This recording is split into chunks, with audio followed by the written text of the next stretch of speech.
নমস্কার দাদা। নমস্কার। তা চলে আসলাম। হ্যাঁ, বসুন। হ্যাঁ, তা বলুন। দাদা যেটা শুনছিলাম হুম। যে আপনি নাকি যারা ট্রেনে হকারি করে হুম। আর হচ্ছে যাদের উচ্ছেদ করে দেওয়া হয়েছে হুম। তাদের যে আপনি নাকি একটা ইনকাম সোর্স নিয়ে এসছেন, হুম। তারা ইনকাম করে আবার ইনকাম করতে পারবে, তা সেটা যদি একটু বলেন। হ্যাঁ, ইনকাম করতে পারে বলতে এবার আমরা ট্রেন লাইনের জন্য ট্রেনে তো অ্যাকচুয়ালি প্রচুর মানুষের যাতায়াত।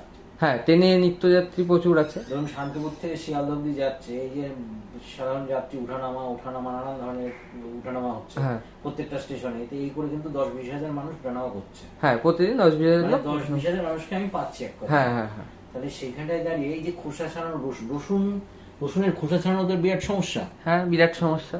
আর আমাদের প্ল্যানটা দেখেছেন কিভাবে প্রসেসিং হয়। হ্যাঁ, প্রসেসিংটা দেখেছি। হ্যাঁ, প্রসেসিংটা দেখেছেন কিভাবে হয়। এর জন্য সেলফ লাইফ 7 থেকে 10 দিন নরমাল টেম্পারেচার 7 থেকে 10 দিন। যদি আপনার ফ্রিজে রাখেন 3 থেকে 6 মাস। 3 থেকে 6 মাস থাকবে। ঠিক আছে, আমার 6 মাসের দরকার নেই, 1 মাস থাকলেই অনেক। হ্যাঁ, তো সেখানটায় দাঁড়িয়ে এই রসুনটা যদি ট্রেনে প্রত্যেকের কাছে যদি পৌঁছে যায়, খোসা ছাড়ানো রসুন, এই যে দেখুন 10 টাকার ডাব্বা করেছি।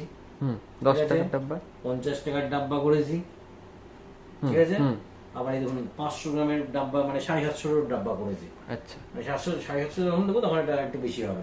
এখন 500 গ্রাম 500 আছে অনলাইনে আমাদের সেল হয়। হ্যাঁ, তো যাই হোক, তো যদি এইগুলো যারা ট্রেন লাইনে হকার করছে, সেলসের কাজ করছে, বা যাদেরকে উচ্ছেদ করে দিয়েছে, হ্যাঁ, যাদের এখন হাতে কাজ নেই, যাদের কাজ নেই, হ্যাঁ, ঠিক আছে, তারা কিন্তু আমাদের এই প্রোডাক্টটা বিক্রি করতে পারে। খোসা ছাড়ানো রসুন খোসা ছাড়ানো কেউ নেই কিন্তু মার্কেটে। না না না। তাহলে বুঝুন, এই খোসা ছাড়ানো রসুন যখন ট্রেনে প্রত্যেকটা মানুষের কাছে গিয়ে বলবে আমাদের এই রসুনটা দেখেন, এই কোম্পানির এই রসুন, এটা খুব ভালো এবং নিন, দেখুন, একবার ইউজ করে দেখুন। খালি আপনি 10 টাকার একটা ডাব্বা নিন। কি হচ্ছে, 10 টাকা তো কোনো ব্যাপার না। এক প্যাকেট বিল দামই মনে হয় 12 টাকা 15 টাকা। হ্যাঁ, তাহলে 10 টাকার রসুন যে কেউ পরীক্ষামূলক ভাবে নেবে, নিতে পারে। হ্যাঁ, এবং 10 টাকার রসুনটা যদি নেয়, তার কিন্তু 1-1.5 হাজার পিস রসুন কিন্তু সে পার ডে বিক্রি করতে পারে ডাব্বা। তাহলে যদি 1000 পিস আপনি 200 পিসই ধরুন, হ্যাঁ, 225 যদি বিক্রি করে, তাহলে কিন্তু মাসে 18,000 টাকা ইনকাম আছে।